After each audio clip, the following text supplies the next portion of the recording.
నమస్తే. First of all breaking news చూద్దాం. Phone tapping విషయంలో తన పేరు తేవడంపై మాజీ మంత్రి బీఆర్ఎస్ వర్కింగ్ ప్రెసిడెంట్ కేటీఆర్ ఆగ్రహం వ్యక్తం చేస్తున్నారు. ప్రత్యర్థి పార్టీల నేతలకు లీగల్ నోటీసులు పంపించారు. మంత్రి కొండా సురేఖతో పాటు కాంగ్రెస్ నేత ఎన్ఎం శ్రీనివాస్, మరో నేత కేకే మహేందర్ రెడ్డిలకు నోటీసులు పంపించారు. వారంలోగా బహిరంగ క్షమాపణలు చెప్పకపోతే పరువు నష్టం దావా కేసు వేస్తామని హెచ్చరించారు. ఫోన్ ట్యాపింగ్ విషయంలో నిరాధారమైన ఆరోపణలు చేస్తున్నారని ఆరోపించారు. తప్పుడు ప్రచారం చేస్తే సీఎం అయినా వదిలిపెట్టనని కేటీఆర్ తేల్చి చెప్తున్నారు.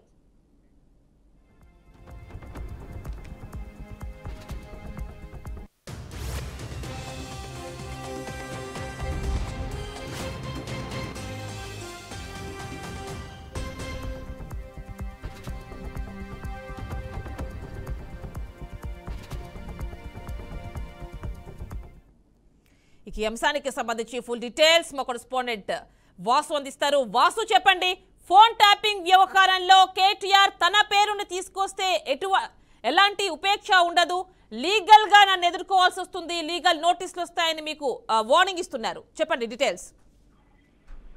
యామని, ఫోన్ ట్యాపింగ్ వ్యవహారానికి సంబంధించి బీఆర్ఎస్ వర్కింగ్ ప్రెసిడెంట్ కేటీఆర్ మంత్రి కొండా సురేఖకు అట్లాగే ఎమ్మెల్యే ఎన్ఎం శ్రీనివాస్ రెడ్డి, సిరిసిల్లలో కేటీఆర్ మీద పోటీ చేసి ఓడిపోయిన కాంగ్రెస్ అభ్యర్థి కేకే మహేందర్ రెడ్డి పైన వీరి ముగ్గురికి లీగల్ నోటీసులు పంపించారు. ప్రధానంగా ఫోన్ ట్యాపింగ్ సంబంధించి తన పేరును పదే పదే ప్రస్తావించడం, అనేక అసత్యాలతో కూడిన ఆరోపణలు చేయటం, తనకు సంబంధం లేకున్నా కూడా తన పేరును వాడుకోవడం పట్ల ఆయన అభ్యంతరం వ్యక్తం చేస్తూ ఆ లీగల్ నోటీసులు పంపారు. ఈ లీగల్ నోటీసులకు సంబంధించి ఆ వారం రోజుల్లోగా వాళ్ళు క్షమాపణ చెప్పాలని, లేకపోతే తాను డిఫర్మేషన్ కేసు ఫైల్ చేయాల్సి ఉంటుందని చెప్పి ఆయన లీగల్ నోటీస్ లో చెప్పారు. ప్రధానంగా ఈ ఫోన్ ట్యాపింగ్ వ్యవహారానికి సంబంధించి కేటీఆర్ పైన మంత్రి సురేఖ గాని, అట్లాగే కాంగ్రెస్ నేతలు ప్రధానంగా ఎన్ఎం శ్రీనివాస్ రెడ్డి, కేకే మహేందర్ రెడ్డి వీళ్ళు ఇటీవల కేటీఆర్ పైన ఆరోపణలు చేశారు. అట్లాగే ఫోన్ ట్యాపింగ్ సంబంధించి ఆ కేటీఆర్ పాత్రను కూడా వారు ప్రస్తావించడం జరిగింది. ఈ నేపథ్యంలోనే కేటీఆర్ ఈ న్యాయపరమైన చర్యలు తీసుకుంటామని గతంలో చెప్పారు. ఆ కోణంలోనే ఇవాళ వారికి లీగల్ నోటీసులు పంపారు. ఈ లీగల్ నోటీసులకు సంబంధించి తన పేరును వాడుకున్నందుకు, అట్లాగే తనను ఈ వ్యవహారంలో లాగినందుకు, తనను అప్రతిష్ట పాలు చేసినందుకు గాను వాళ్ళు బహిరంగంగా క్షమాపణ చెప్పాలని, లేకపోతే తను ఖచ్చితంగా పరువు నష్టం చేస్తా అని చెప్పి ఆ లీగల్ నోటీస్ లో పేర్కొనడం జరిగింది. వారి నుంచి మరి వారు ఏ రకంగా స్పందిస్తారో చూడాలి. మొత్తానికి కేటీఆర్ ఈ లీగల్ నోటీసులు ఇప్పుడు రాజకీయంగా చర్చనీయాంశంగా మారింది. కేటీఆర్ గతంలోనే చెప్పారు తన పైన, అంటే ఇప్పటికే ఆయన పలు యూట్యూబ్ ఛానళ్లకు, అట్లాగే పలు ఛానళ్లకు, శాటిలైట్ టీవీలకు కూడా ఆయన నోటీసులు పంపారు. తన పైన వస్తున్న కథనాలు కానీ, అట్లాగే తన పైన వస్తున్నటువంటి తన ఆబ్జెక్షనబుల్ గా ఏదైతే భావిస్తున్నారో ఆ కథనాలు ప్రసారం చేసిన, ప్రచురించిన మీడియా సంస్థలపై కూడా ఆయన లీగల్ నోటీసులు పంపారు. వారికి కూడా ఈ లీగల్ నోటీసులో ఆ అంశాన్ని కూడా ప్రస్తావించారు. తనను అప్రతిష్ట పాలు చేస్తే సీఎం స్థాయి వ్యక్తిని, సీఎం కూడా ఉపేక్షించబోనని, అట్లాగే తనను ఖచ్చితంగా న్యాయపరమైన చర్యలు తీసుకుంటానని చెప్పి ఆయన నోటీసులు సర్వ్ చేయడం జరిగింది. నోటీసుల్లో బహిరంగ క్షమాపణలు చెప్పాలని చెప్పి కూడా ఆయన డిమాండ్ చేయడం జరిగింది. యామిని, అంటే వాసు, అంటే కేటీఆర్ ఇంకా మాట్లాడింది కూడా మనం చూసాం. 2000 అంటే ఏదైతే కిరణ్ కుమార్ రెడ్డి హయాంలో కూడా ఇలా బట్టి కావచ్చు, మరొకరు కావచ్చు, ఫోన్ ట్యాపింగ్ చేస్తున్నారని చెప్పి వారి ప్రభుత్వం పైన ఎలిగేషన్స్ చేశారని కూడా కేటీఆర్ అంటున్నారు. మరి ఇప్పుడు వాళ్ళ పైన కూడా, అంటే ఆ ప్రభుత్వం పైన కూడా, కిరణ్ కుమార్ రెడ్డి పైన కూడా విచారణ చేయించవచ్చు కదా అని కూడా అడుగుతున్నారు.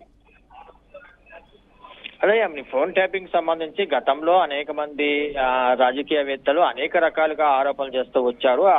ఆ టైంలో ఎవరైతే ప్రభుత్వాన్ని నడిపిస్తున్నారో, ఎవరైతే పాలకులు ఉన్నారో వాళ్ళు తమ ఫోన్ ట్యాప్ చేస్తున్నారని చెప్పి చాలా సందర్భాల్లో అనేక మంది లీడర్లు వ్యాఖ్యానించడం మనం చూసాం. ఆ కోణంలోనే కాంగ్రెస్ ప్రభుత్వం, అంటే 2004 నుంచి ఏదైతే ఉమ్మడి ఏపీలో కాంగ్రెస్ ప్రభుత్వం ఉందో ఆ టైంలో చాలా మంది లీడర్లు తమ ఫోన్లు ట్యాప్ చేస్తున్నారని చెప్పి చెప్పడం జరిగింది.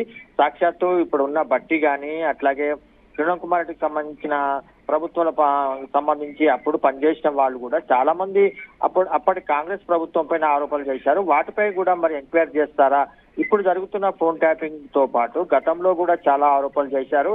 చాలా మంది రాజకీయవేత్తలు కానీ, మంత్రులు కానీ, మంత్రి స్థాయిలో ఉన్నవారు కానీ ఆరోపణలు చేశారు. ఆ ఆరోపణలకు సంబంధించి వాళ్ళు ఏ రకంగా దాన్ని దర్యాప్తు చేస్తారు? కేవలం 10 సంవత్సరాల బీఆర్ఎస్ ప్రభుత్వం పైనే కాకుండా గతంలో ప్రభుత్వం నడిపించిన వారిపై కూడా ఆరోపణలు వచ్చాయి. ఆ ఆరోపణల్ని సమగ్రంగా విచారణ చేయాలని చెప్పి ఆయన ఉదయం మీడియా సమావేశంలో కేటీఆర్ చెప్పడం జరిగింది. 2004 నుంచి ఈ ఆరోపణలు వస్తున్న క్రమంలో అప్పటి నుంచి దర్యాప్తు చేస్తే వాస్తవాలు బయటకు వస్తాయని చెప్పి ఆయన చెప్పడం జరిగింది. ఇప్పుడు వస్తున్న ఏదైతే ఫోన్ ట్యాపింగ్ వ్యవహారం ఉందో ఆ ట్యాపింగ్ లో తనకు సంబంధం లేదు, తనకు పేరును అనవసరంగా వాడుకుంటున్నారు, తనని అప్రతిష్ట పాలు చేస్తున్నారని చెప్పి ఆయన మండిపడ్డారు. ఆ కోణంలోనే ఇవాళ మంత్రి సురేఖకు గాని అట్లాగే ఎమ్మెల్యే శ్రీనివాస్ రెడ్డికి గాని కాంగ్రెస్ పార్టీ సిరిసిల్ల సంబంధించి పోటీ చేసి ఓడిపోయిన కాంగ్రెస్ అభ్యర్థి క్యాండిడేట్ వీళ్ళ ముగ్గురికి వాళ్ళ లీగల్ నోటీసులు పంపారు.